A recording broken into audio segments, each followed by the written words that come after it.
Favourite agency, उनका favourite हथियार enforcement directorate ED ने आम आदमी पार्टी से जुड़े हुए कई लोगों के घर पे छापा मारा। उन्होंने दिल्ली के मुख्यमंत्री अरविंद केजरीवाल जी के पीएस के घर पे छापा मारा। ये छापा 16 घंटे चला। ईडी ने आम आदमी पार्टी के ट्रेजरर और हमारे राज्यसभा सांसद एनडी गुप्ता जी के घर पे छापा मारा। ये छापा 18 घंटे चला। लेकिन आज जो बात मैं आपको बताने वाली हूं इन छापों के बारे में, उसको सुनकर आप हैरान हो जाएंगे, दंग रह जाएंगे। 16 घंटे जो कल छापे चले, इन छापों में जो ईडी के अफसर आए, उन्होंने ना मुख्यमंत्री अरविंद केजरीवाल जी के पीएस के घर में, ना एनडी गुप्ता जी के घर में कोई भी सर्च नहीं करी, कोई भी तलाशी नहीं ली, किसी कमरे के अंदर घुसकर नहीं देखा, कोई कागज नहीं ढूंढे, उन्होंने कोई पूछताछ नहीं करी। ना मुख्यमंत्री के पीएस से पूछताछ करी, ना एनडी गुप्ता जी से पूछताछ करी, ना उन्होंने कोई भी कागजी कार्रवाई करके बताया कि वो किस केस की जांच के लिए आए हैं। ये शायद ईडी के इतिहास में पहली बार होगा कि छापा पड़ गया, 16 घंटे चल गया, लेकिन लिखित में ये कहीं नहीं दिया कि किस केस पर छापा मारने आए हैं, किस केस पर इन्वेस्टिगेशन चल रहा है, किस केस के तहत छापा मारने आए हैं। ये पंचनामा है जो मुख्यमंत्री जी के पीएस विभव कुमार जी के घर पे जब 16 घंटे रेड खत्म हुई, उसके बाद साइन हुआ। ये पंचनामा ईडी के इतिहास का ऐतिहासिक पंचनामा होगा, क्योंकि इस पंचनामे में यह भी नहीं लिखा कि किस केस का इन्वेस्टिगेशन करने आए हैं। जब भी ईडी आती है, किसी के घर छापे मारती है, उसके बाद कुछ सर्च और सीजर होता है। उस सर्च और सीजर के डॉक्यूमेंट्स पे यह स्पष्ट लिखा जाता है कि क्या केस है, क्या एफआईआर को ईडी में ईसीआईआर बोलते हैं, क्या उस केस का ईसीआईआर नंबर है, क्या उसकी डिटेल्स है। लेकिन कल की छापे में ईडी ये बताने को भी तैयार नहीं है कि वो छापा किस केस में मारने आई थी। मुख्यमंत्री के प्राइवेट सेक्रेटरी के घर में 16 घंटे छापा चला। उस 16 घंटे क्या हुआ? उस 16 घंटे में ईडी के अफसर विभव जी के ड्राइंग रूम में बैठे रहे। पूरी दुनिया में, पूरी मीडिया में तमाशा चलता रहा कि रेड चल रही है, रेड चल रही है, रेड चल रही है, लेकिन ना कोई कागज देखे, ना कोई सर्च एंड सीजर किया, ना कोई पूछताछ करी। और 16 घंटे के बाद ये पंचनामा क्या दिखाता है? क्या ईडी वाले कुछ पैसा लेके गए? क्या ईडी वाले कुछ सोने के बिस्कुट लेके गए? क्या ईडी वाले प्रॉपर्टी के कागजात लेके गए?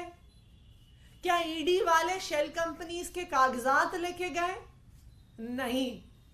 16 घंटे के छापे के बाद ईडी ने सबसे पहले क्या लिया? सीएम के पीएस के 2 जीमेल के अकाउंट्स का डाउनलोड लिया। ये था ईडी का छापा। उसके बाद उन्होंने क्या लिया? उन्होंने सीएम के पीएस और उनके परिवार के 3 फोन लिए। ये था 16 घंटे का छापा। तो कल जो मुख्यमंत्री के पीएस के घर पे छापे पड़े, जो आम आदमी पार्टी के राज्यसभा सांसद और ट्रेजरर एनडी गुप्ता जी के घर पे छापे पड़े, ये क्या दिखा रहे हैं?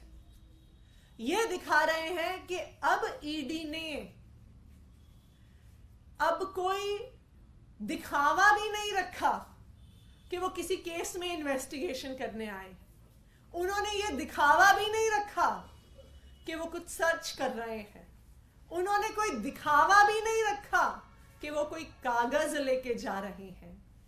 तो अब ईडी ने सारे दिखावे खुद खत्म कर दिए हैं और ईडी ने अपना असली रूप सामने रख दिया है कि जो छापे पड़ रहे हैं, जो समन्स आ रहे हैं, वो सिर्फ और सिर्फ एक ही मकसद से हैं कि वो दिल्ली के मुख्यमंत्री अरविंद केजरीवाल पे हमला करना चाहते हैं, दिल्ली के मुख्यमंत्री अरविंद केजरीवाल जी को कुचलना चाहते हैं।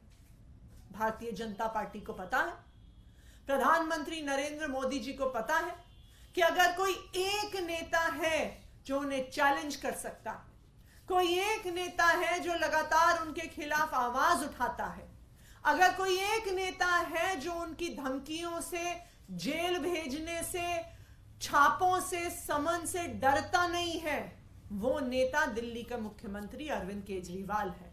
ये भारतीय जनता पार्टी को पता है। तो इसलिए अब खुलेआम सारे नकाब उतार के, सारे दिखावे खत्म करके अब ईडी को सिर्फ एक काम पे लगा दिया गया है कि अरविंद केजरीवाल जी के आसपास के सारे नेताओं को, सारे काम करने वालों को जेल में डाल दो। पहले यह तय होता है कि किसको जेल में डालना है, उसके बाद डिसाइड होता है कि किस केस के तहत डालना है। और अगर कल का पंचनामा देखें तो अब तो किसी केस, किसी इन्वेस्टिगेशन का दिखावा भी केंद्र सरकार की ईडी ने खत्म कर दिया है। तो ये बिल्कुल साफ है कि ये कोई इन्वेस्टिगेशन नहीं है, ये सिर्फ और सिर्फ दिल्ली के मुख्यमंत्री अरविंद केजरीवाल जी को कुचलने की एक साजिश है। Thank you. आदिशी, क्या इस मामले में दिल्ली जल बोर्ड की जो बात कही जा रही थी, उसका कोई जिक्र हुआ कि दिल्ली जल बोर्ड से संबंधित किसी मामले में हम रेड करने के लिए आए हैं? ऐसा कुछ इस कागज में लिखा हुआ है क्या? कुछ भी नहीं लिखा इस कागज में। इस कागज में पहले पन्ने पे लिखा है कि 2 जीमेल के अकाउंट का डाउनलोड कर रहे हैं और फिर उसके बाद लिखा है कि हम आपके 3 फोन लेके जा रहे हैं। ना किसी केस का जिक्र, ना किसी ECIR का जिक्र, ना किस तहत वो विभव कुमार जी जो सीएम के पीएस है उनके घर आए हैं उसका जिक्र, क्या इन्वेस्टिगेट करने आए हैं उसका जिक्र, ना कोई सर्च, ना कोई पूछताछ, ना किसी कागज को देखना। बस 16 घंटे बैठ के गए। क्यों? क्योंकि पूरी मीडिया में माहौल बनाना था कि मुख्यमंत्री के पीएस के घर पे 16 घंटे रेड चल रही है और मुख्यमंत्री अरविंद केजरीवाल जी को इस बहाने बदनाम करना था। अरविंद केजरीवाल जी के जो समन भेजा गया था ईडी के द्वारा, उसकी सुनवाई क्या उम्मीद है आप लोगों को? और ये माना जा रहा है कि अब इस मामले को आप किस नजरिए से देख रहे हैं? देखिए, नजरिया स्पष्ट है। भारतीय जनता पार्टी शासित केंद्र सरकार और प्रधानमंत्री नरेंद्र मोदी जी अरविंद केजरीवाल को खत्म करना चाहते हैं, अरविंद केजरीवाल को कुचलना चाहते हैं। और अब उन्होंने कल की छापों के बाद तो हर नकाब भी उतार दिया है। उन्होंने दिखावा भी खत्म कर दिया है कि किसी केस के तहत हो रहा है, किसी लिकर पॉलिसी के स्कैम के तहत हो रहा है, कोई घोटाला हो गया।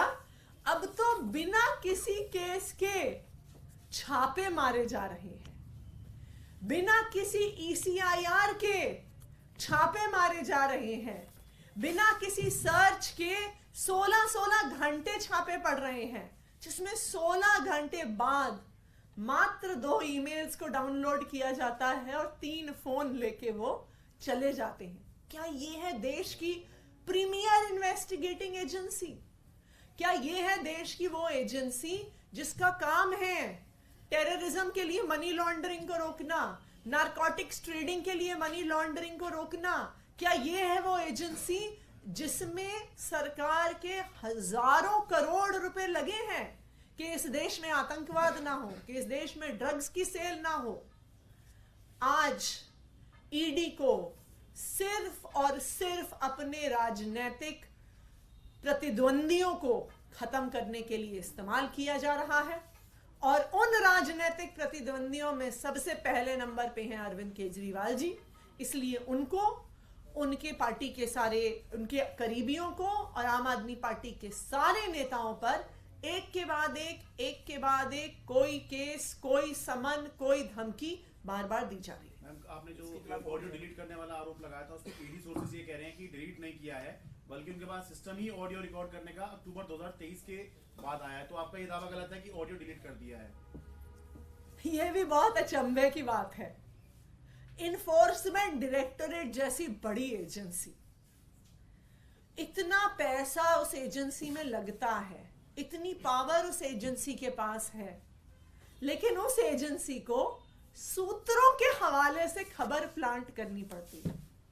ईडी सामने तो आए, बताए तो सही। ईडी किसी आधिकारिक स्पोक्सपर्सन को सामने तो रखे।